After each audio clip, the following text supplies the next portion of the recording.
अध्याय 51 हरी देवी। कुछ समय पहले लगभग 20 मिनट चलने के बाद हम आखिरकार गांव के प्रवेश द्वार पर पहुंच गए। गांव के अंदर का माहौल बाहरी परिधि की तुलना में बहुत ज्यादा उदास था। ग्रामीणों ने पुराने और खुरदरे कपड़े पहने हुए थे। उनका शरीर कमजोर दिख रहा था, जैसे कि उन्होंने हफ्तों से कुछ खाया ही न हो, और लकड़ी के घर सभी खराब तरीके से बनाए हुए दिख रहे थे। ये निश्चित रूप से एक कुशल बढ़ाई का काम नहीं लगता। उद्धरण चिन्ह डॉट डॉट डॉट। मुझे यहाँ का माहौल पसंद नहीं है, हालांकि ऐसा लगता है कि यह गांव कठिन संघर्ष से गुजर रहा है। आलिया ने एक खास दिशा में देखते हुए कहा। जब मैंने उसी दिशा में देखा जिस ओर वह देख रही थी, तो मैंने देखा कि एक छोटा लड़का जमीन पर लेटा हुआ था। उसकी सांसें अनियमित लग रही थीं और उसके शरीर पर कई घाव थे। उसे क्या हुआ? मैं उत्सुकता से पूछता हूँ। यह शायद जानवरों का काम है। हमारे गांव के कई बच्चे अपने परिवारों की मदद करने के लिए भोजन की तलाश में जंगल से होकर जाते हैं। कठिन वातावरण के कारण कई बुजुर्ग ग्रामीण अधिक काम करने या वातावरण में मौजूद विभिन्न बीमारियों के कारण बीमार हो जाते हैं। इसलिए कुछ बच्चों को अपने लिए भोजन की तलाश खुद ही करनी पड़ती है। एलिस ने उस युवा लड़के को उदास होकर देखते हुए बताया। मुझे नहीं पता था कि उनके गांव की हालत इतनी खराब थी। मैं धीरे धीरे उस लड़के की तरफ बढ़ा जो जमीन पर लेटा हुआ था। मैंने उसे पलट दिया ताकि वह अपनी पीठ के बल लेटा रहे। उसके लंबे बिखरे बाल उसके चेहरे को ढांक रहे थे। मैंने ये भी देखा कि उसके शरीर से एक अप्रिय गंध निकल रही थी। अरे आलिया, क्या हम कुछ कर सकते हैं? मैं उसकी ओर उम्मीद भरी नज़र से देखता हूँ। ये देखकर आलिया ने उस युवा लड़के की ओर कदम बढ़ाने से पहले आह भरी। अचानक उसका शरीर हरे रंग की पौराणिक ऊर्जा से आच्छादित हो गया। उसके चारों ओर हल्की हवा के साथ उसका चमकीला नीला परिधान नृत्य कर रहा था। उसके लंबे हरे बाल उसकी पीठ के पीछे धीरे से झूल रहे थे। उसने अपनी आंखें बंद कर ली और जैसे ही उसने अपनी दोनों बाहें फैलाईं, उसके शरीर के चारों ओर ऊर्जा सघन हो गई। हरे रंग की ऊर्जा की लहर उसके पूरे शरीर से फैल गई और पूरे गांव में फैल गई। गांव के सभी लोग, बूढ़े और जवान, खुद को इस अजीब ऊर्जा से घिरा हुआ पाते हैं और उनके सभी घाव पूरी तरह से ठीक हो जाते हैं। यहाँ तक कि मानसिक और शारीरिक रूप से थके हुए ग्रामीण भी अब ऊर्जा से भर गए हैं। लगभग 3 मिनट के बाद गांव के बाहर के सभी लोग एकदम सही स्थिति में वापस आ गए। हालांकि वे अभी भी बहुत दुबले पतले दिख रहे थे, जैसे कि वे लंबे समय से भूख से पीड़ित थे। इसमें तो मेरी सारी शक्ति खर्च हो गई, लेकिन कम से कम अब गांव के सभी लोग अपनी चोटों से ठीक हैं। आलिया ने खुशी से मुस्कुराते हुए सांस छोड़ी। जल्द ही जमीन पर लेटे हुए उस युवा लड़के ने अपनी आंखें खोलीं। उसने धीरे से अपने शरीर के ऊपरी हिस्से को ऊपर उठाया और उलझन में अपने आसपास की चीजों को देखा। फिर उसने जल्दी से अपने घावों की जांच की, लेकिन जब उसने पाया कि वह सुरक्षित है तो वह चौंक गया।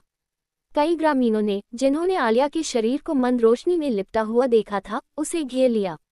धन्यवाद मेरी देवी, कृपया मेरी मदद करें, मेरी माँ बीमार है। उद्धरण चिन्ह। हमारा गांव धन्य हो गया।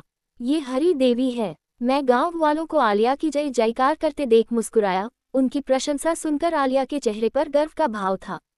हाँ, कम से कम ये मनुष्य तो जानते हैं कि मुझ जैसे महान अस्तित्व के साथ कैसे व्यवहार करना है। काश हारुतो भी ऐसा ही होता। यदि आप ये बात आंतरिक रूप से कहने जा रहे हैं, तो मुझे क्यों सुना रहे हैं?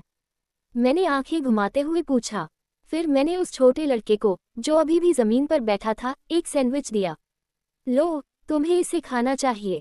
हाँ धन्यवाद, लड़के ने कहा। आलिया और मैंने आसपास के ग्रामीणों को सैंडविच देना शुरू कर दिया। मुझे जाने से पहले वतनबे शाही परिवार से बहुत सारा खाना मिला था। मुझे चिंता थी कि मेरे पास जो ढेर सारा खाना था, उसका मैं क्या करूं, जो शायद मेरे खाने से पहले ही खराब हो जाएगा। आलिया को आत्मा के रूप में भोजन की आवश्यकता नहीं थी, क्योंकि उसे केवल मन की आवश्यकता थी। उसे सामान्य रूप से कार्य करने के लिए मुझसे प्राप्त हुआ था। इसलिए इसने मेरे सारे भोजन को बर्बाद होने देने की चिंता को हल कर दिया। कई ग्रामीण भूखे जानवरों की तरह खाना खाते हैं, जबकि कुछ ग्रामीण अपने घर के अंदर जाकर अपने परिवार के साथ खाना बांटते हैं। कम से कम अब हम निश्चिंत हो सकते हैं कि खाना बर्बाद नहीं होगा। उद्धरण चिन्ह। आलिया ने आह भरते हुए कहा।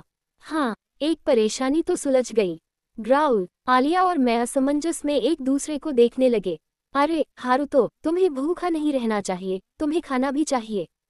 वह मैं नहीं था। मेरा पेट इतना जोर से क्यों नहीं चिल्ला रहा था? मैंने आलिया की डांट से खुद को बचाते हुए कहा। यह आप नहीं हैं, तो फिर कौन हो सकता है? एलिस की दिशा में देखने से पहले वह आश्चर्यचकित थी। एलिस का चेहरा चुकंदर की तरह लाल हो गया और उसने अजीब तरह से अपना चेहरा दूसरी ओर मोड़ लिया। ये देखकर मुझे तुरंत पता चल गया कि यह किसका पेट था। यहाँ, मैंने अपना दाहिना हाथ आगे बढ़ाते हुए कहा, जिसमें चिकन सैंडविच था।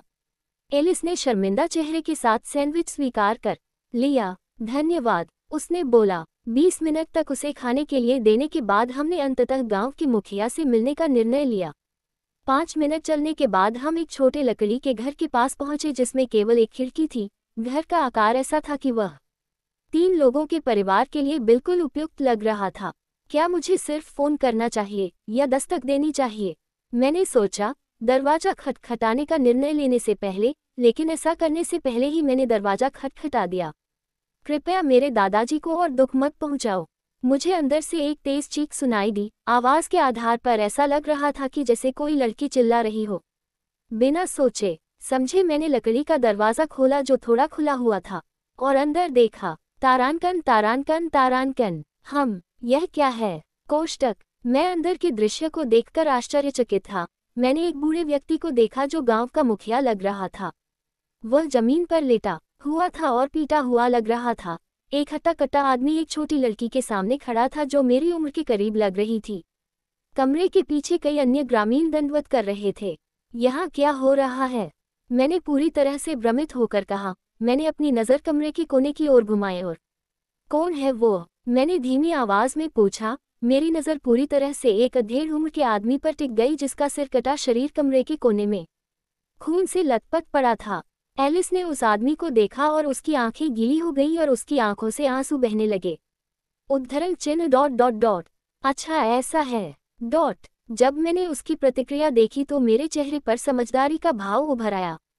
जब उस ताकतवर आदमी की नज़र एलिस पर पड़ी तो उसके होठों पर एक मुस्कुराहट उभर आई।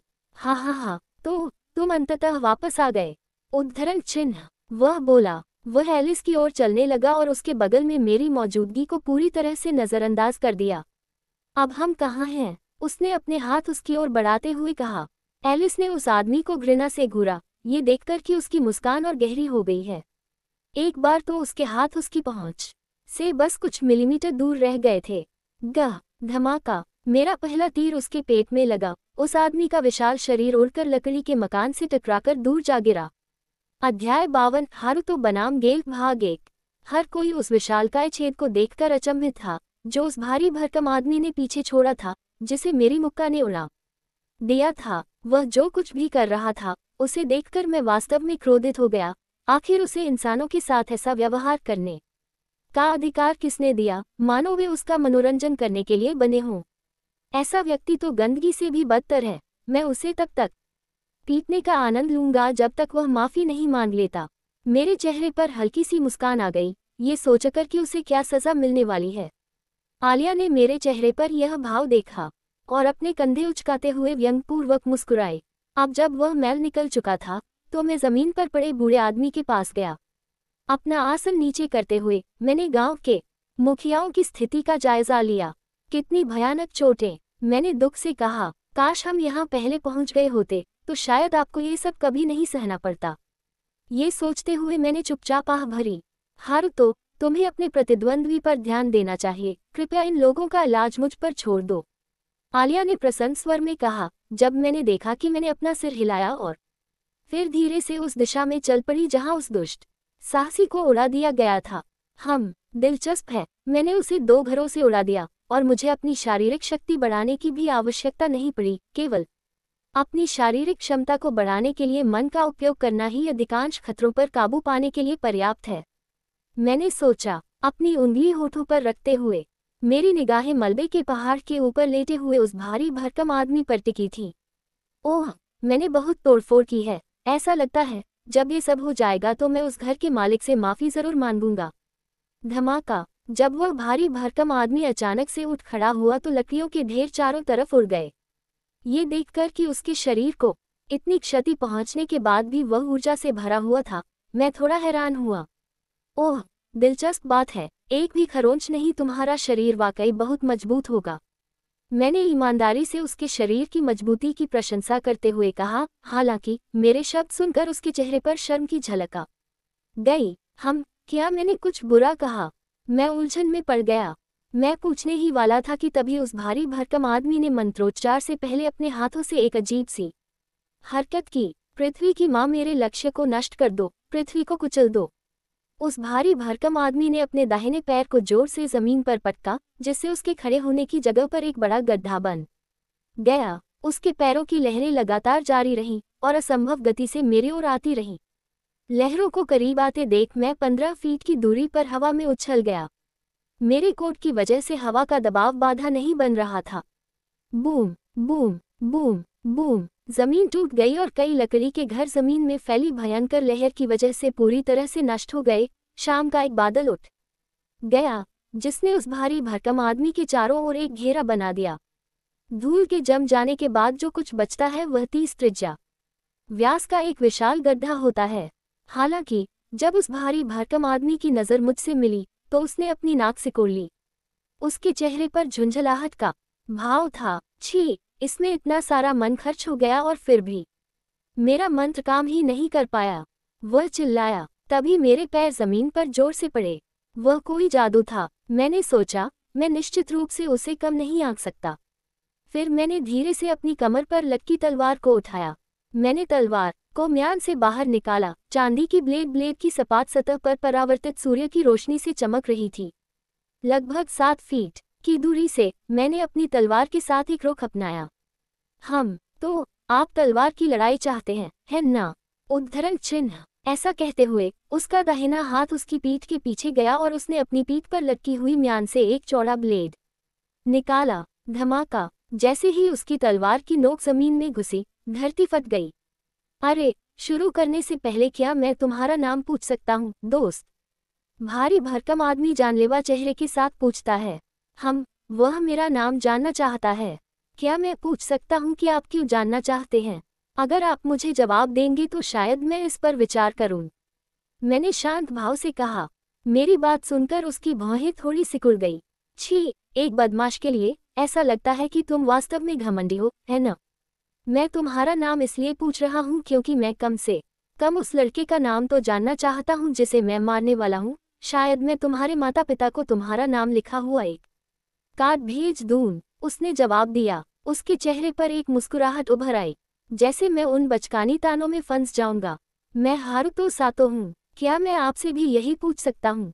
मैंने उस आदमी को उत्सुकता से देखते हुए पूछा। हारुतो हो, मैं गेल हूँ। दुर्भाग्य से मेरा कोई उपनाम नहीं है। लेकिन हारुतो, इस गांव से जुड़ना एक ऐसा निर्णय होगा जिसका तुम्हें जीवन भर पछतावा रहेगा। यहाँ तक कि मृत्यु के बाद भी मुझे आशा है कि तुम अपने द्वारा लिए गए गलत निर्णय के बारे में सोचोगे। वह बोला, अपनी तलवार जमीन से उठाकर उसे दोनों हाथों से अपने सामने थामे हुए। अफसोस है, सलाह के लिए धन्यवाद, लेकिन अब मुझे किसी बात का अफसोस नहीं होगा। यह विचार करते हुए मैं उसकी ओर दौड़ी और कुछ ही सेकंड में हमारे बीच की दूरी कम कर दी। क्लैंग! एक तेज धातु की आवाज आसपास के इलाके में गूंज उठी। हमारी टक्कर की ताकत ने वातावरण में एक लहर भेज दी। कच्ची ताकत की लड़ाई में मुझे पीछे धकेल दिया गया। मेरा शरीर बल से पीछे की ओर उड़ गया। आसपास का वातावरण उलट गया। हालांकि इससे पहले कि मेरा शरीर जमीन पर गिरता, मैंने तुरंत अपने शरीर को हवा में घुमाया ताकि मेरे शरीर की स्थिति बदल जाए, जिससे मैं सुरक्षित रूप से अपने पैरों पर उतर सका। हाँ, जो लोग बड़ी बड़ी बातें करते हैं उनके लिए आपका शरीर पंख से अलग नहीं है। महान मुझसे पहले, उसने ऊंची आवाज में कहा। छी, ऐसा लगता है कि मैंने वास्तव में आपको कम आंका था। उस स्थिति में मैं अपनी शारीरिक शक्ति भी बढ़ाऊंगा। मैंने मुस्कुराते हुए कहा। ओह, क्या तुम ये कह रहे हो कि तुम अपने पिछले हमले से बच रहे थे? लगता है तुम सचमुच मरना चाहते हो, बच्चे। उन्होंने कहा कि उनके चारों ओर का वातावरण उग्र हो गया था। ऐसा लग रहा था जैसे कोई जंगली जानवर अपने शिकार को खाने के लिए इंतजार कर रहा हो। अपनी तलवार को थामे हुए मैं अपने शरीर से अपने मन को बाहर निकलने देता हूँ।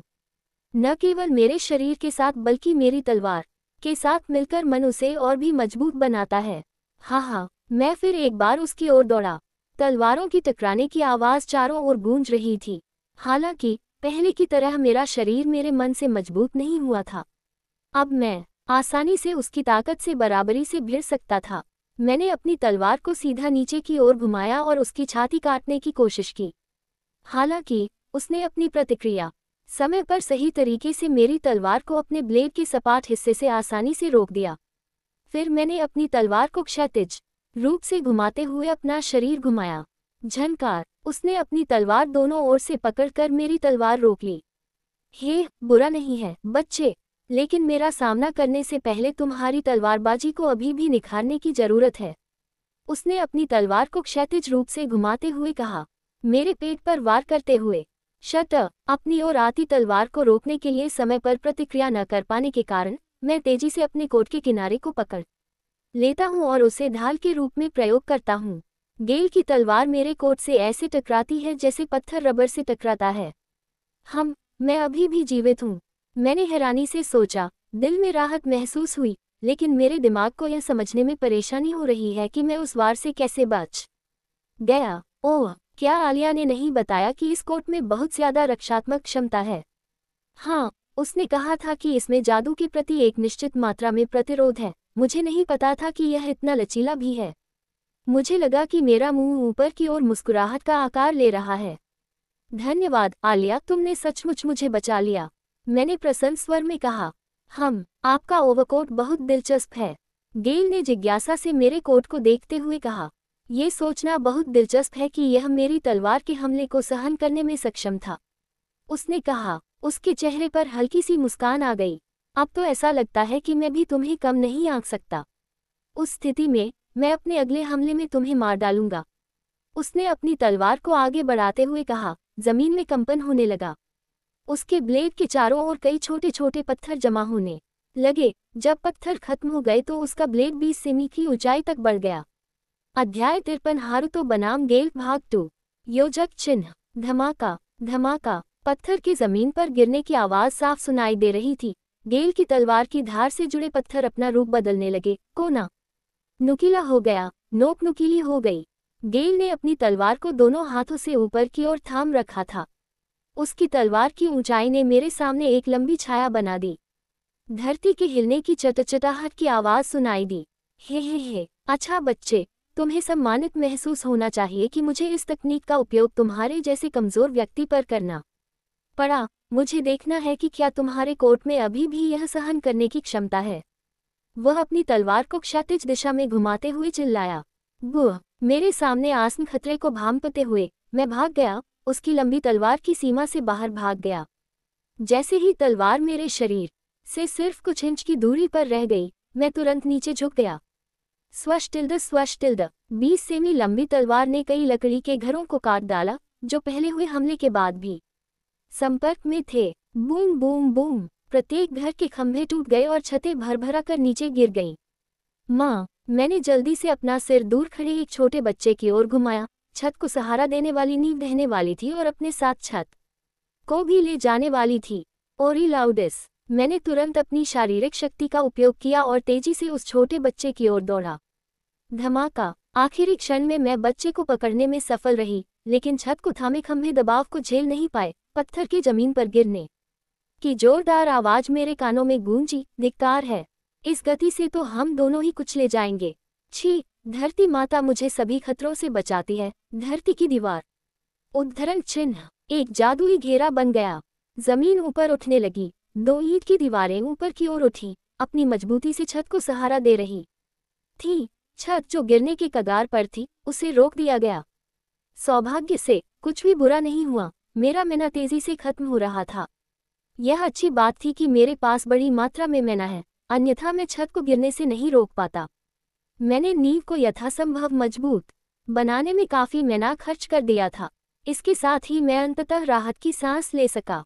अरे, क्या आप अपनी सुरक्षा कम करने की स्थिति में हैं? मैंने जल्दी से अपना सिर आवाज की ओर घुमाया। अचानक एक और बड़ी छाया मेरे सिर पर आ गई। गेल ने अपनी तलवार को ऊपर उठाया और फिर उसे नीचे की ओर लाया। मैं तुरंत उस स्थान से छलांग लगाकर भाग गया और हमले से बच गया। लकड़ी का घर, जहां मैं कुछ क्षण पहले खड़ा था, साफ साफ 2 हिस्सों में कटा हुआ था। हमले के पीछे की विनाशकारी शक्ति को देखकर मेरी आंखें थोड़ी चौड़ी हो गईं। ये कितना कष्टकारी है। मैं जमीन पर गिरा और देखा कि छोटे बच्चे की पीठ मेरी नज़र में छोटी होती जा रही थी। मैंने गेल की लंबी पत्थर की तलवार देखी। ये प्रभावशाली था कि वह बेपरवाही से उस तलवार को इधर उधर घुमा सकता था। रुको। मैंने अपनी आंखें थोड़ी सिकोड़कर गेल को देखा जो कुछ दूरी पर खड़ा था। तो यही बात है। उस परिमाण के हमले का उपयोग करने से निश्चित रूप से सहनशक्ति बहुत कम हो गई है ना? मैं गेल के थके हुए शरीर को साफ देख सकता था। न केवल उसके चेहरे पर पसीने की बूंदें बह रही थीं, बल्कि उसकी सांस भी अनियमित हो गई थी। इतना ही नहीं, मुझे नहीं लगता कि उसके पास मेरे जितना प्रचुर मात्रा में मैना है, इसलिए अगर मैं गलत नहीं हूं, तो उसे जल्द ही अपनी सीमा तक पहुंच जाना चाहिए। मुझे बस उसे चकमा देना है और उसे थकाते रहना है। फिर मेरे चेहरे पर एक छोटी सी शरारती मुस्कान दिखाई दी। मैंने अपना अगला पैर आगे बढ़ाया और फिर उसकी ओर बढ़ा। मुझे अपनी ओर आता देख उसके चेहरे पर हल्की सी मुस्कान आ गई। स्वश्टिल्ड। उसने एक बार फिर अपनी लंबी तलवार को क्षैतिज दिशा में घुमाया, रास्ते में आने वाली कई बाधाओं को दूर करते हुए। जैसे ही तलवार की धार मेरे शरीर से कुछ इंच पहले आई, मैंने छलांग लगाकर धार को पार कर लिया। सुरक्षित रूप से किनारे पर उतर गया। गेल ने एक बार फिर अपने शरीर को घुमाया और अपने झूले की गति का उपयोग करके गुज पर क्षैतिज रूप से हमला किया। उसके झूलने के बल से एक तेज आंधी पैदा हुई। ब्लेड की गति को समझते हुए मैंने एक बार फिर आखिरी सेकंड में ब्लेड को चकमा दिया। स्वश्टिल्ड। ब्लेड ने धीरे से मेरे लंबे कोट के सिरे को छुआ। मेरे कोट के आर पार जाने वाली लकीरें हल्की सी चमक उठीं। मेरे कोट से लाल रंग की चिंगारियां फूट पड़ीं। हाँ, छी, तुम कब तक भागते रहोगे, चूहे? वह अचानक जोर से चिल्लाया।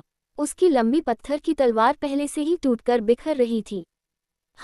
तो ये वैसा ही है जैसा मैंने सोचा था कि वह इसे लंबे समय तक नहीं रख सकता। अब मेरी बारी है, मैंने कहा। मेरे चेहरे पर आत्मविश्वास भरी मुस्कान छा गई। पवन की माँ, मेरे लक्ष्य को नष्ट कर दो, तूफान! मैंने चिल्लाया। 3 परत जादू की संरचना बन गई। हवा का विनाशकारी प्रवाह इकट्ठा हो गया, संघनित होकर मंत्र गेल की ओर फेंका गया। अपनी ओर आक्रमण होते देख उसने अपनी लंबी पत्थर की तलवार को हाथों में मजबूती से पकड़ लिया। हमले के करीब आने की प्रतीक्षा करते हुए उसने एक बार फिर अपनी तलवार क्षैतिज दिशा में घुमाई। धमाका! हमारे दोनों हमले आपस में टकराए, जिससे पूरे गांव में एक शक्तिशाली लहर फैल गई। क्रैंक! चटकने की आवाज सुनी जा सकती थी। यह आवाज गेल की पत्थर की तलवार से आई थी। मेरे मन द्वारा संचालित घनी हवा की धार के खिलाफ पत्थर की तलवार प्रभाव को सहन करने में असमर्थ थी, धीरे धीरे टुकड़े टुकड़े होकर टूट रही थी। एक बार जब सभी पत्थर चले गए और केवल गेल की तलवार का स्टील ब्लेड बचा था, तो उसका शरीर हवा की धार से टकराया और भारी हवा में उड़ गया। बूम! टकराना! उसका शव गांव की बाहरी परिधि की ओर फेंका गया और घने जंगल में उड़ गया। अब यह अंततः खत्म हो गया। उद्धरण चिन्ह। मैं उस दिशा में चलते हुए बुदबुदाया जहां गेल का शव उड़ रहा था। लगभग 20 मिनट चलने के बाद मैंने गेल के बेहोश शरीर की ओर देखा। उसकी आंखों का सफेद भाग साफ दिखाई दे रहा था। अधिकांश पेड़ भी गिरे हुए थे, कुछ अस्वाभाविक रूप से झुके हुए थे और छाल पर खरोंच और खून के धब्बे थे। कुछ मिनट तक निरीक्षण करने के बाद मैंने गेल के अचेत शरीर को बांध दिया और उसे गांव की बाहरी परिधि की ओर खींच लिया तथा उसे उसके अन्य साथियों के पास लटका कर छोड़ दिया। नहीं, बॉस भी इन लोगों को नहीं हरा सकता। छी, लानत है! दोनों साहसी लोगों ने अपने चेहरे पर आश्चर्य भरे भाव के साथ अपने नेता की ओर देखा। अब तुम लोग थोड़ी देर यहीं रुको, मुझे कुछ काम निपटाने हैं, मैंने गांव की उसी दिशा में पीठ फेरने से पहले कहा। हवा से मेरा लंबा कोट धीरे धीरे लहरा रहा था। मैंने अपने दोनों हाथ अपनी जेब में डाले हुए थे और चेहरे पर संतुष्टि भरी मुस्कान लिए हुए इत्मीनान से गांव की ओर चल दिया। अध्याय 54। एक अनुरोध। एक बार जब मैं गांव के अंदर वापस आ गया तो मैंने लकड़ी के घरों के विनाश को देखकर एक खेदजनक चेहरा बनाया। गांव पहले से ही खराब स्थिति में था, लेकिन गेल के साथ मेरी लड़ाई ने इसे और भी बदतर बना दिया। ऐसा लगता है कि मैं थोड़ा आगे निकल गया। हालांकि मुझे ये देखकर राहत मिली कि ग्रामीण सभी सुरक्षित और स्वस्थ थे। मैं जाने से पहले मरम्मत के अधिकांश काम में मदद कर सकता हूँ।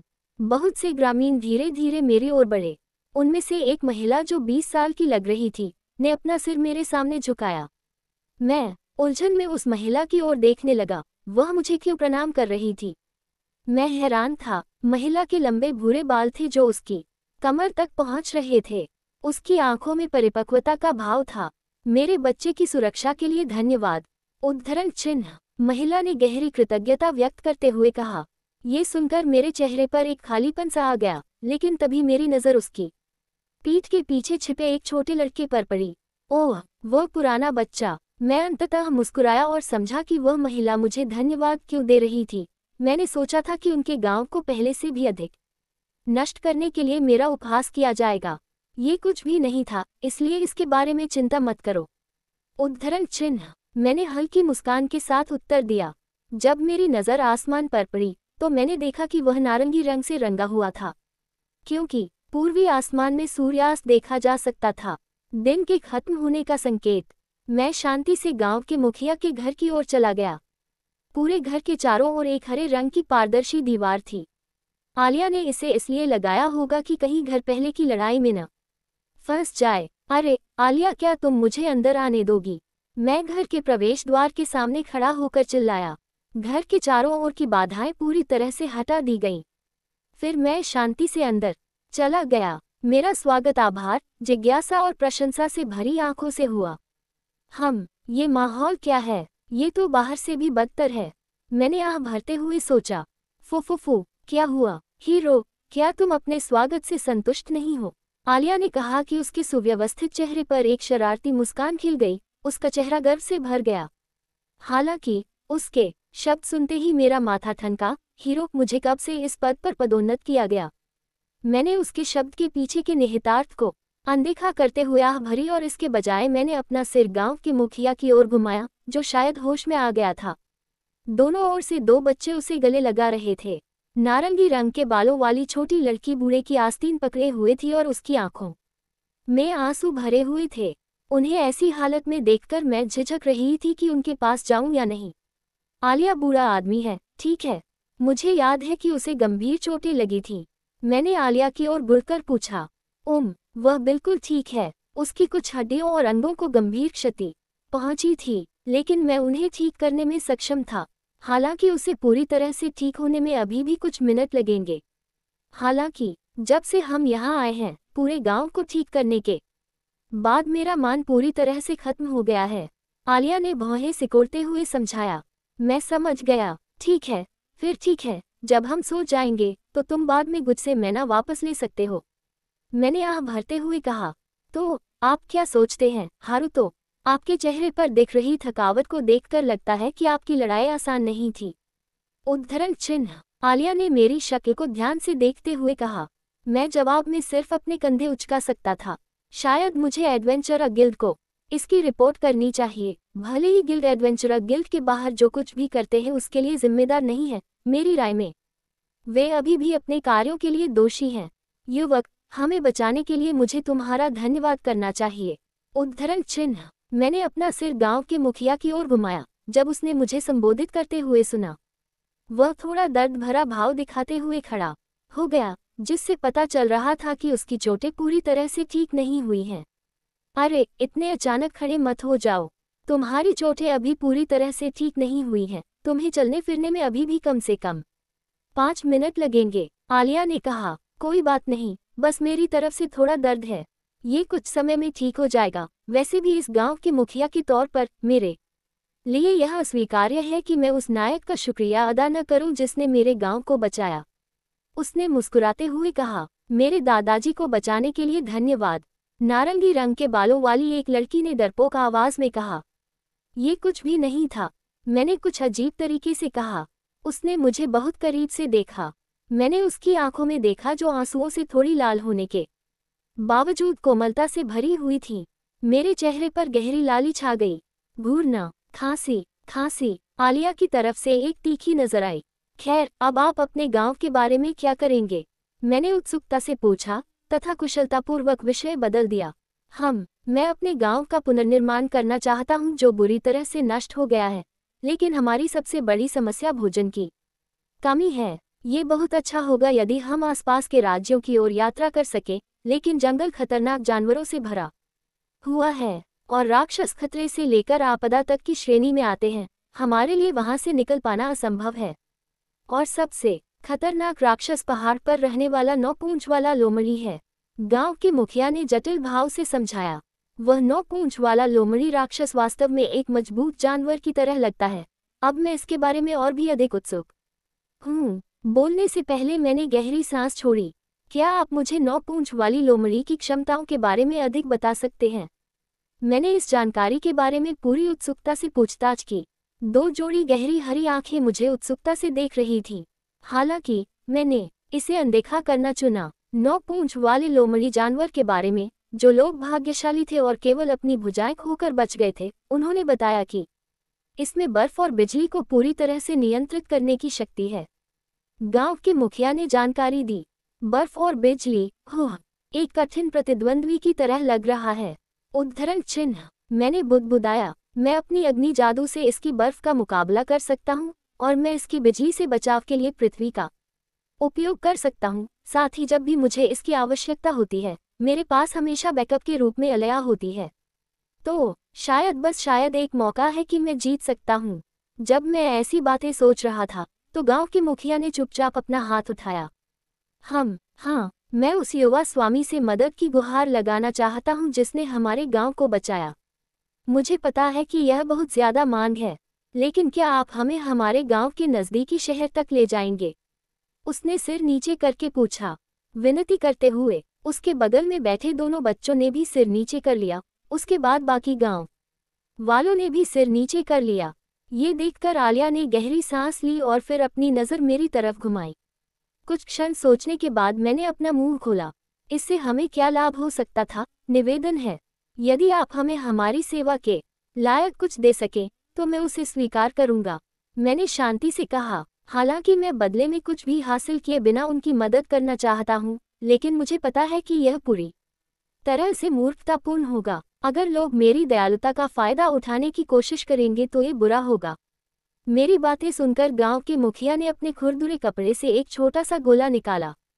वह क्या है? मैंने उत्सुकता से पूछा। उस गोलाकार वस्तु की चमक के आधार पर, जो हीरे की तरह चमक रही थी, ये स्पष्ट रूप से उच्च गुणवत्ता वाली और बहुत कीमती वस्तु है। मुझे नहीं पता कि यह क्या है, लेकिन यह एक पीढ़ी से मेरे परिवार में है और यह मेरे पास मौजूद सबसे मूल्यवान वस्तु है। मैं इसे उन साहसी लोगों को देने की योजना बना रहा था अगर वे कभी हमें छोड़ दें, लेकिन मुझे लगता है कि इसके बजाय मुझे आपको कुछ देना चाहिए, उसने कहा। हाथ में गोला पकड़ा हुआ था। मैंने देखा। मैंने कुछ देर तक रहस्यमयी तरीके से उस गोले को देखा, लेकिन उसका उद्देश्य नहीं जानता था। मैंने अपनी नजरें आलिया की ओर घुमाई, जो अपनी आंखों में हैरानी के साथ उस गोले को देख रही थी। ये देखकर मैं पूरी तरह से भ्रमित होकर उसकी ओर देखने लगा। क्या कुछ गड़बड़ है, आलिया? मैंने पूछ लिया। वह गोला शक्तिशाली समय जादू से मंत्रमुग्ध है। अध्याय 55 एक वादा। आप कहते हैं कि यह समय का जादू है। क्या आप मुझे इसके बारे में विस्तार से बता सकते हैं? मैंने इसके बारे में कभी नहीं सुना। मैंने कहा कि मैं पूरी तरह से भ्रमित हूँ। अब तक मैं केवल कुछ ही जादू जानता हूँ जो इस दुनिया में मौजूद हैं। आग, पानी, पृथ्वी और हवा मनुष्यों द्वारा सबसे अधिक इस्तेमाल किए जाने वाले जादू हैं, जो 4 मौलिक देवियों से उत्पन्न होता है। आपके पास प्रकाश जादू भी है, जो एक अत्यंत दुर्लभ प्रकार का जादू है जिसे कुछ मनुष्य उपयोग करने में सक्षम हैं। काला जादू एक विशेष जादू है जिसका इस्तेमाल दानव जाति ने 300 साल पहले युद्ध में किया था। हालांकि इसका इस्तेमाल करने में सक्षम मनुष्यों की संख्या कम थी।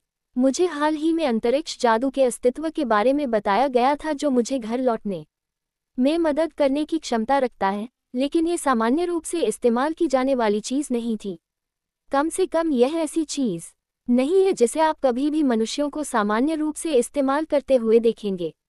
समय जादू को अंतरिक्ष जादू का समकक्ष कहा जा सकता है, क्योंकि दोनों ही ऐसे जादू हैं जिन्हें आमतौर पर मनुष्य द्वारा नहीं सीखा जा सकता है, जबकि प्रकृति के 4 तत्वों को तत्व देवियों द्वारा लाया गया था। अंतरिक्ष और समय जादू बहुत पहले से ही सृष्टि के देवता द्वारा लाया गया था। वास्तव में ये 2 जादू ही थे जिन्होंने ब्रह्मांड के निर्माण में मदद की थी, उसने धारा प्रवाह स्वर में समझाया। मैं समझती हूँ, ये बात समझ में आती है कि एक देवता ही था जिसने समय और स्थान का जादू बनाया, लेकिन फिर भी समय को नियंत्रित कर पाना कितना अद्भुत होगा।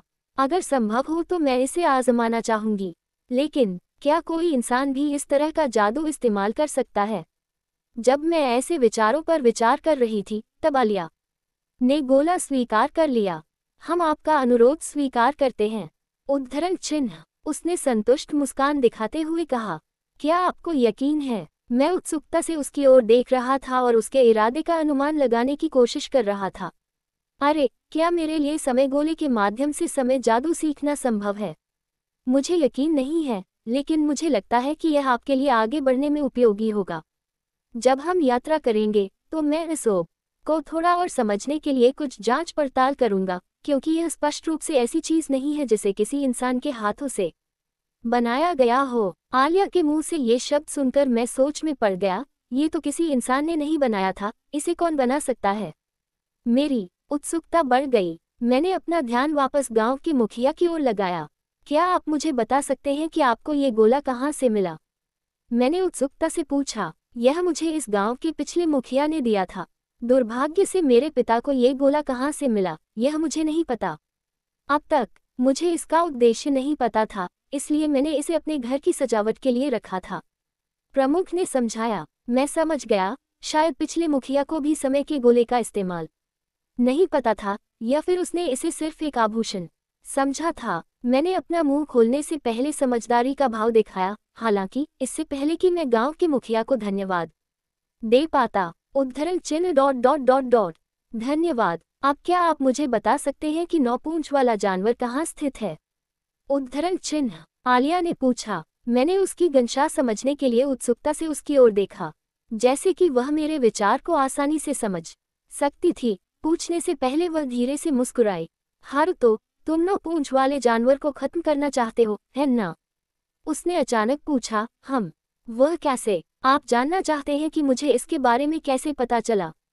ये स्पष्ट है, मैं आसानी से देख सकता था कि आपको उस जानवर में बहुत दिलचस्पी थी। आलिया ने कहा कि उसकी हरी पन्ने जैसी आंखें रहस्यमय ढंग से चमक रही थी। ये देखकर मैंने चुपचाप आह भरी। मुझे लगता है कि उससे कुछ भी छिपाने का कोई फायदा नहीं है। उसने गर्व से भरी मुस्कान दिखाने से पहले अपना सिर हिलाया। हाँ, मैं उस जानवर से छुटकारा पाना चाहता हूँ। मैं इतनी खतरनाक चीज को यूं ही खुला नहीं छोड़ सकता, है ना? मैंने शर्म से अपना सिर पीछे रगड़ते हुए कहा।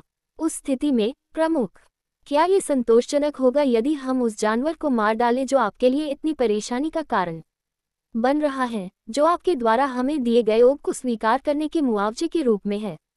आलिया ने पूछा।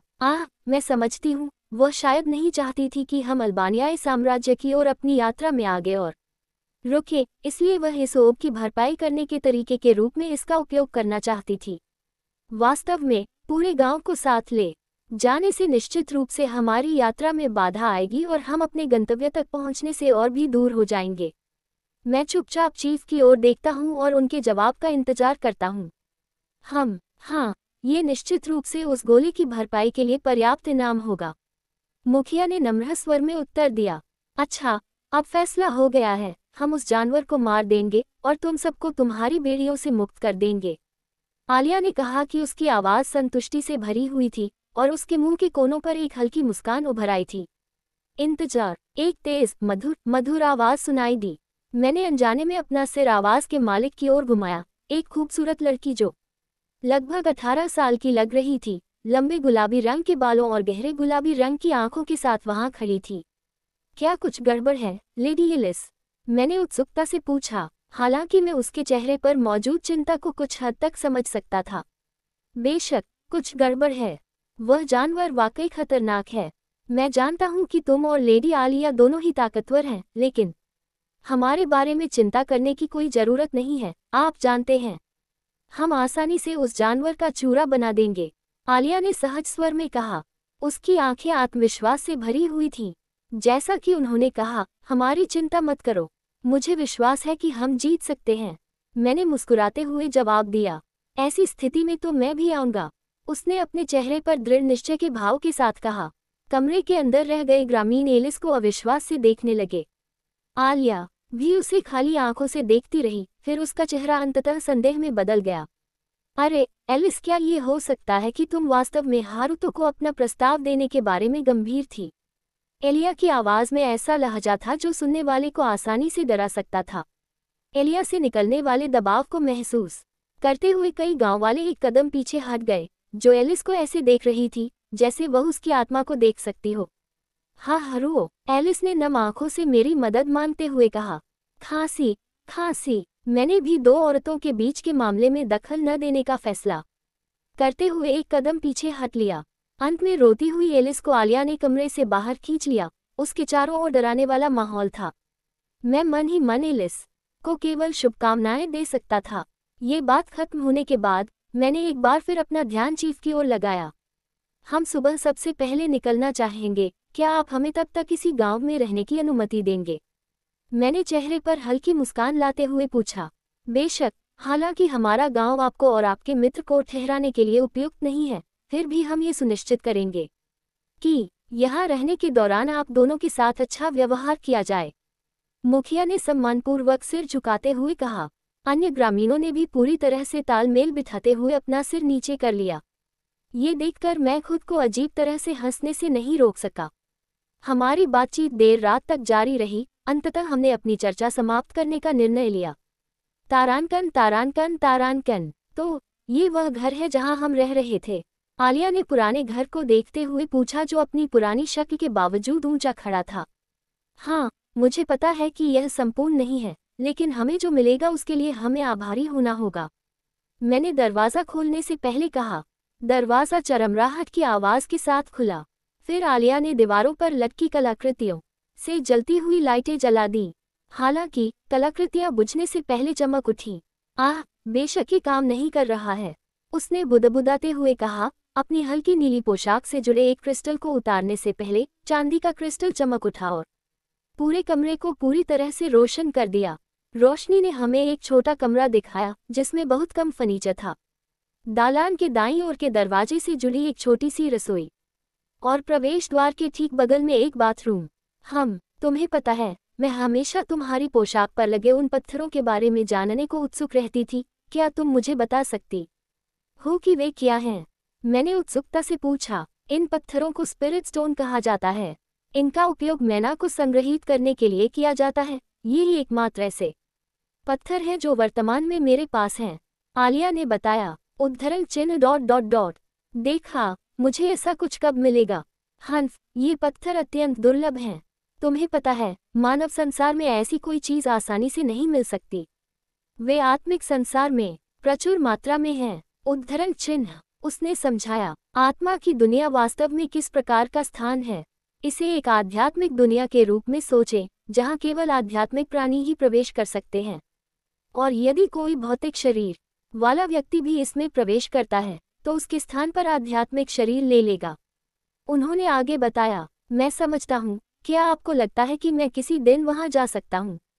मैंने जिज्ञासावश पूछा। आत्मा की दुनिया के बारे में? हाँ, मुझे लगता है कि हमारी दुनिया को देखना आपके लिए बहुत अच्छा होगा। मैं आपको किसी दिन वहाँ ज़रूर ले जाऊँगा, आलिया ने असामान्य उत्साह से कहा। ये देखकर मैं खुद को हंसने से नहीं रोक सका। ठीक है, यह एक वादा है, लेकिन उससे पहले हमें अपनी वर्तमान समस्याओं को हल करना होगा, मैंने कहा। मेरी अभिव्यक्ति थोड़ी गंभीर हो गई। हाँ, हमें थोड़ी देर सो लेना चाहिए क्योंकि हम कल जल्दी निकलेंगे। उद्धरण चिन्ह, आलिया बिस्तर पर गिरते हुए बोली। फिर मैं कमरे के अंदर सोफे पर लेट गया। तुम क्या कर रहे हो? अगर हम एक ही बिस्तर पर साथ साथ सोए तो कोई बात नहीं, तुम्हें पता है, आलिया ने मुंह बनाते हुए कहा। उसकी बात अनसुनी करते हुए मैंने चुपचाप अपनी आंखें बंद कर लीं।